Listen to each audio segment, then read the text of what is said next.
Professor, Professor, Professor, Lex, Lex, Lex.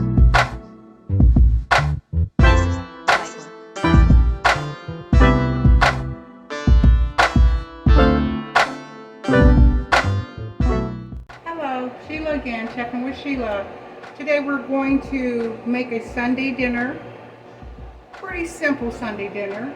What I have is steak, Angus steaks, 11.65 for 4 pieces, which is not bad. I got them at Walmart. So I'm going to have fried corn. I'm going to prepare that for you. And I'm also going to prepare some smothered potatoes. So let's get started. The first thing I do is I'm going to tenderize the steak pieces. So like I said, it's Angus steak and they pretty much tenderize. I like their meat. So we're going to take them out. See, they're almost falling apart. They're very tender. But I'm going to tenderize them just a little bit. And when you tenderize meat, you have to add salt to tenderize. So I'm going to put a little salt on there. Of course, I start with very clean hands. We're going to salt that up. We're going to flip them. And we're going to salt the other side.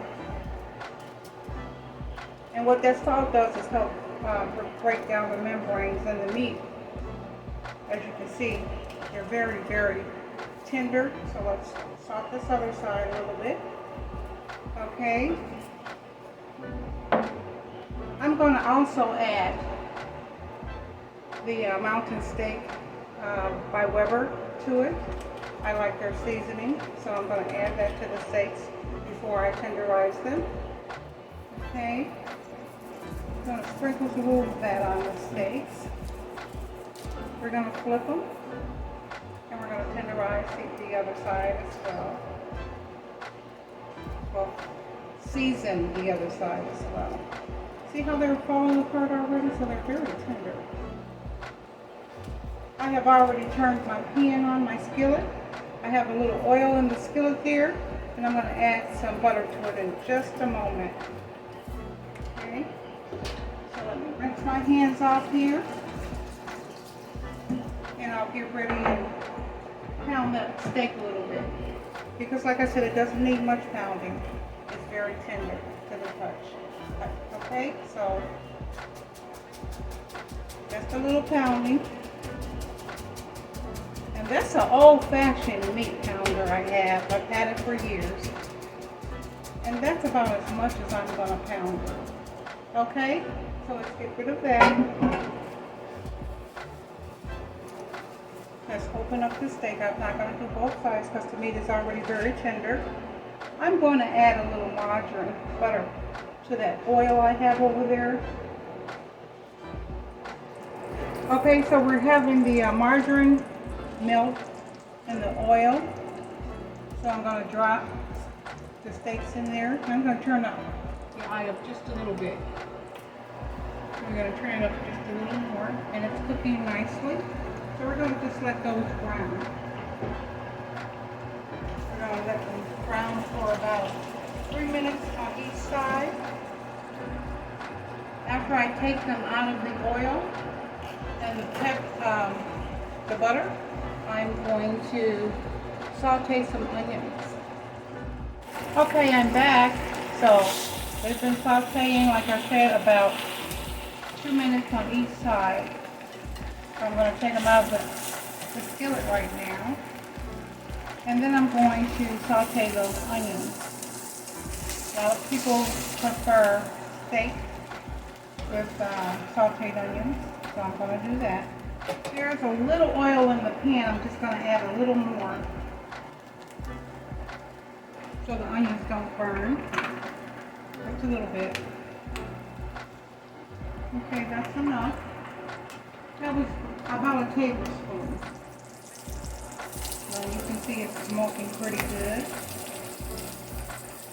That's because the oil that comes off the onion causes it to smoke up a little bit. What I'm going to do is turn it down just a little bit more and continue to saute the onion. Okay, so I'm back. The onions are sauteing in another skillet on another eye, so we're going to start the corn. So I have a little oil already in the skillet, maybe about a tablespoon. We're going to let that heat up.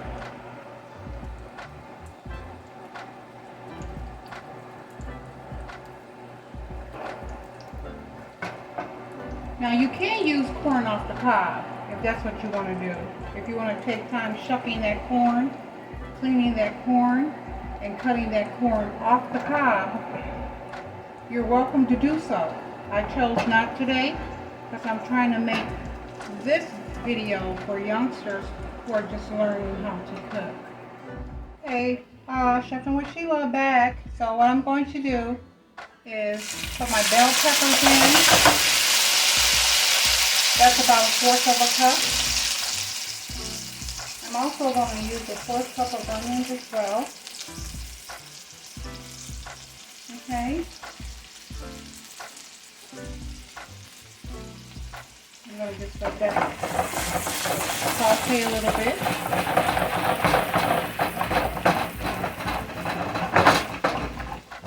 Just let it saute, just like that.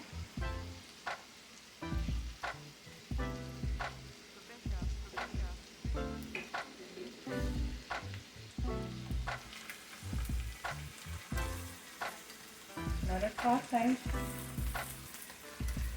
Some people are afraid that the butter is going to burn, but it's not, because it's mixed with the oil, so it won't burn.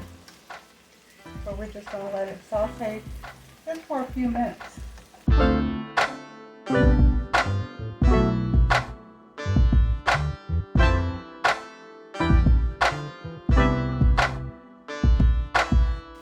So that's sauteing pretty good. So what I'm going to do is dump the cream style corn in first. Now this is going to take a while to cook, and I did drain the water off the whole kernel corn, so I'm going to dump that in there as well. And I'm cooking for 3 people, and they love cream corn, fried corn, so I'm going to dump a 1/3 can in there. Okay? So let me get rid of these cans. And the heat is on high, so all you're going to do is start stirring it. And I still am looking at my onions. They're cooking nicely. So let me get a big spoon so I can stir the corn. You're going to mix it up real well. And then you're going to start adding your pepper, black pepper that is. You're going to make a little slurry of flour and water. That's why I have the water here, and I'll show you how I do that.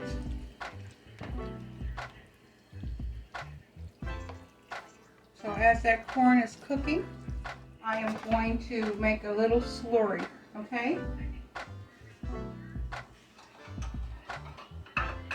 So what I do is just take a cup, a measuring cup,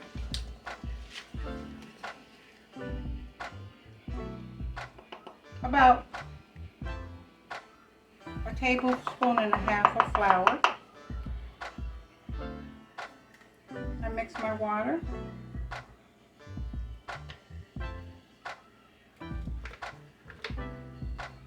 This corn is going to cook down. After I put the slurry in it, you're going to see. That's why they call it fried corn, because you cook it a long time. So let me get my little mixer here, little fork.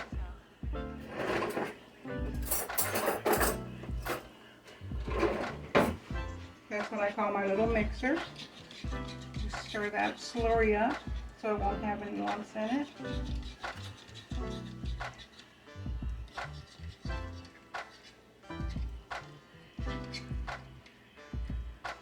Okay, I'm going to give the corn a little bit more time to heat up. Now I still haven't put my black pepper in there, so I'm going to do that as well. I probably will add a little more butter, but I have to do a taste test before I do that. So I'm going to pour this much in there right now. Okay. And let's put that there, and I'm going to move my steaks out of our way.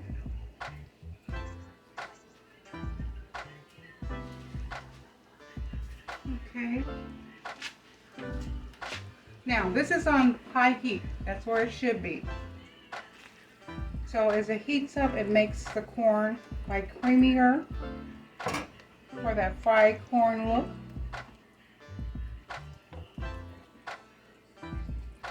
So what I'm going to do now is let it cook.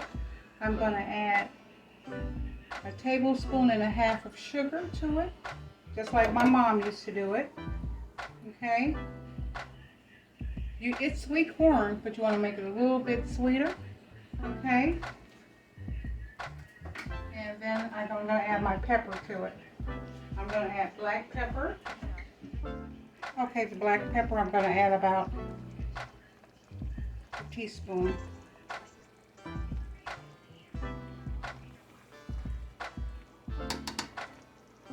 little bit more. Okay, that should be it. And all the time we're stirring our corn. We have that sugar in it, we have those peppers and those onions, and that flour mixture, which is a slurry. The same way you make gravy. If you've ever made homemade gravy, it's the same exact thing. The flour, the water, and that's your gravy.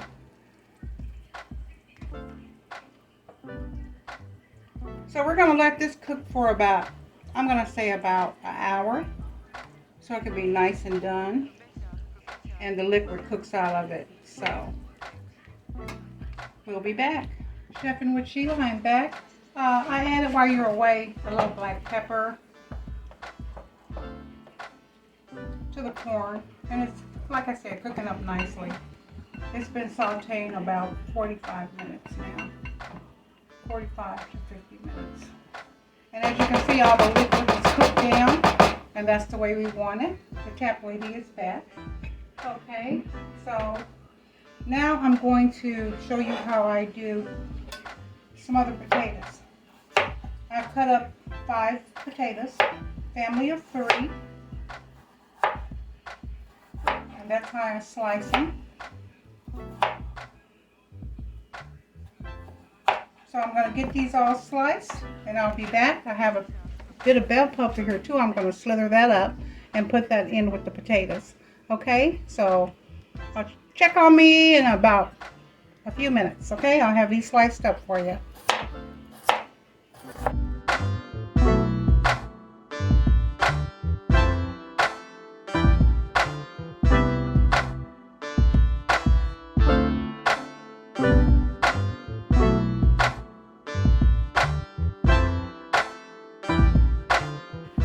Okay, I've cut up my potatoes, and I julienned my bell pepper, and I also julienned some onion here. So I'm going to put it in the pan. It's going to splatter a little bit, so just take your time.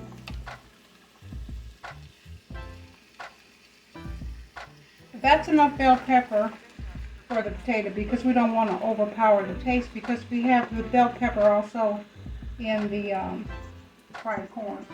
I'm going to put the onions right on top.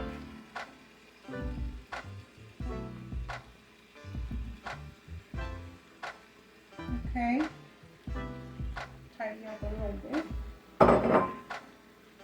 I'm going to turn that up a little bit because I have turned it down. I'm going to stir my corn, make sure it's okay. And it's, yes, see, yeah, it's lovely. I did a taste test on it, and it's very good. Just enough sweetness in it, just enough ingredients in it, just enough bell pepper in it, and onions. And also I added a little accent to it while you guys are away. Accent is made from sugar beets, so it gives the fried corn a pretty good taste, okay? Now, I salt the potatoes. That was about a little more than a 4th teaspoon. And the pepper, about about a half a teaspoon of black pepper. Okay. Now you add a little water, then hear it sizzling. So what you do is add a little water to the pan, and I turned up the heat just a little bit. Just a little water. And you're going to cover these potatoes. I'm going to stir it first. You're going to cover these potatoes because the steam actually cooks the potatoes. Okay? So we're going to cover them, and then I'll let you know whether or not I'm going to add the accent after they're done. Okay? Oh, another thing I need to do is I'm going to add some butter to those potatoes. That's what I'm going to do.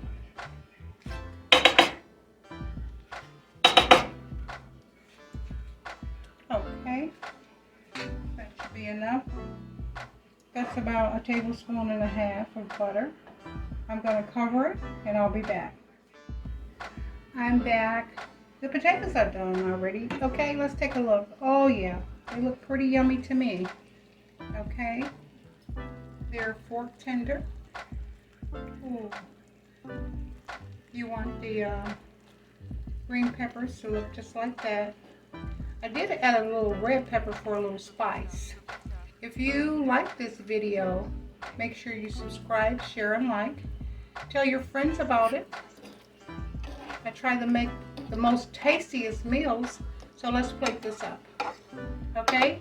You have your smothered potatoes, your fried corn, and your steak. Okay? Now, if you wanted to make cornbread or rolls, be my guest. I didn't choose to make them today because I try to eliminate so much bread. I have 2 starches already. Okay, I'll be back after I plate this up for you. Chefing with Sheila. Here's my final presentation for you.